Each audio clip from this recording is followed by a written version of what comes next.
A meditação de hoje é sobre Gênesis, capítulo 21. Aqui nós temos o nascimento de Isaque, a despedida de Agar e Ismael e a aliança que Abraão faz com Abimeleque. O nascimento de Isaque é o cumprimento da promessa, é o tempo de cantar, é o tempo de sorrir, que chega na vida do velho patriarca e de sua esposa já idosa, Sara. Às vezes nós temos que esperar muito tempo para ver a promessa de Deus se cumprir, o que nos causará motivos para sorrir, né? Tanto é que Abraão sorriu, Sara depois sorriu de incredulidade, foi repreendida pelo Senhor, e por fim, agora após o nascimento, aí vem um sorriso de alegria, de gratidão pela promessa cumprida.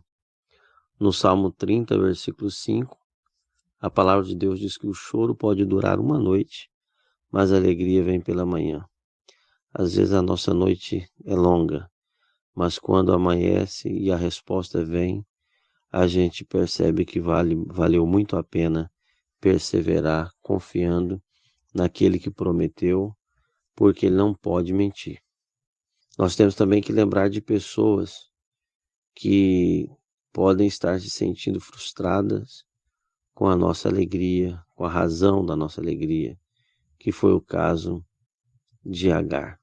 Nós precisamos entender que muitas vezes é mais difícil sorrir com os que se alegram do que chorar com os que choram, porque precisamos compartilhar da mesma alegria, e isso é só um coração desprovido de qualquer sentimento de rancor ou de inveja, que poderá sempre sorrir com os seus irmãos que se alegram pelas bênçãos alcançadas pelo Senhor.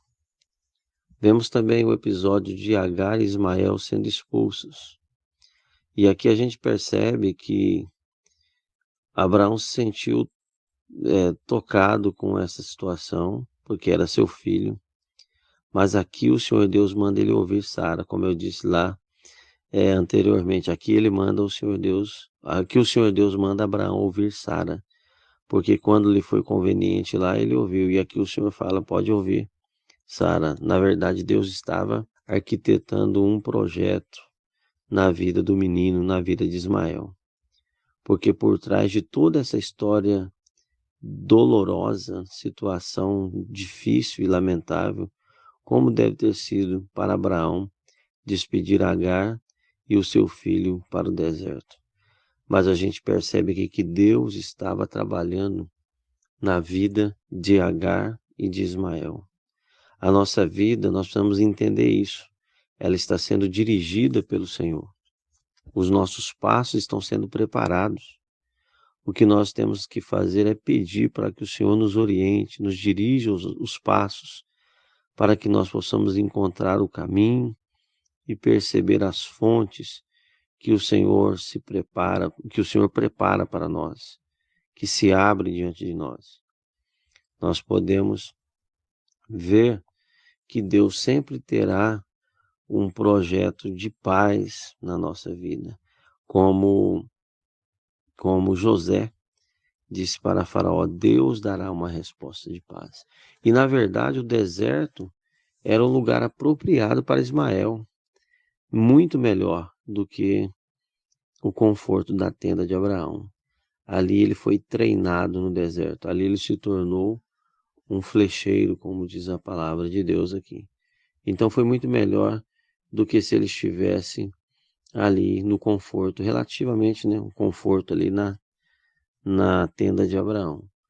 E até para Isaac teria sido melhor se ele tivesse um contato com o deserto, uma experiência ali no deserto, certamente teria sido melhor para a sua vida.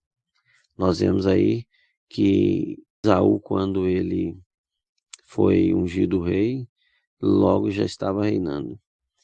Davi não, foi ungido rei e ali os seus problemas começaram. A sua vida passou a ser no deserto, sofrimento, fuga. Mas o Senhor Deus estava apenas preparando ele para uma obra muito maior. Então, na verdade, Agar e Ismael estavam recebendo de Deus a liberdade, né? Gálatas capítulo 5, versículo 1 fala sobre isso. Eles estavam recebendo a liberdade, jamais seriam escravos novamente. Às vezes, por trás de uma aflição tão grande, Deus está nos livrando, Deus está nos dando vitória que nós não sabemos. Na sequência, a partir do versículo 22, nós vemos Abimeleque procurando Abraão para fazer aliança. Ele estava admirado, assustado com o progresso, com a prosperidade na vida de Abraão, e ele, observando, notou e disse: Deus é contigo em tudo que fazes. É isso que acontece com aqueles que permanecem temente a Deus. Até os nossos inimigos, muitas vezes, têm que admitir que Deus é na nossa vida. E assim é com você também. A gente vê que Abraão esperou um momento adequado para falar com ele sobre os poços, porque a palavra de Deus diz que a palavra dita a seu tempo é como maçãs de ouro em salva de prata.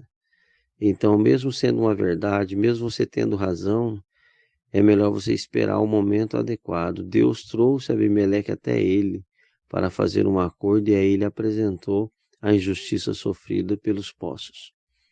Então, que nós possamos aprender também com o patriarca. E esta aprovação, esse reconhecimento de Abimeleque para com Abraão, dizendo que Deus era com ele em tudo que ele fazia, foi muito bom ter vindo de Abimeleque, que algum tempo atrás teve motivos para repreender o patriarca por causa de uma mentira. Então isso aqui foi uma superação também na vida de Abraão. E a Bíblia diz que após o acordo, Abraão planta uma tamargueira, planta um bosque. Tem versão que fala que ele plantou um bosque. E ali se chamou Berseba, porque é o lugar do juramento. Então, que por onde nós passarmos, aonde quer que nós habitemos, façamos como Abraão. Abraão deixou um poço, Abraão deixou árvores plantadas e Abraão invocou o nome do Senhor. Então, aonde um servo e uma serva do Senhor passar, aonde ele morar, aonde ele habitar, que ali fique a marca da oração, que ali ele ou ela deixe árvores plantadas e poços. Que Deus abençoe a sua vida, que Deus abençoe a sua família, uma boa leitura e uma boa meditação na palavra de Deus.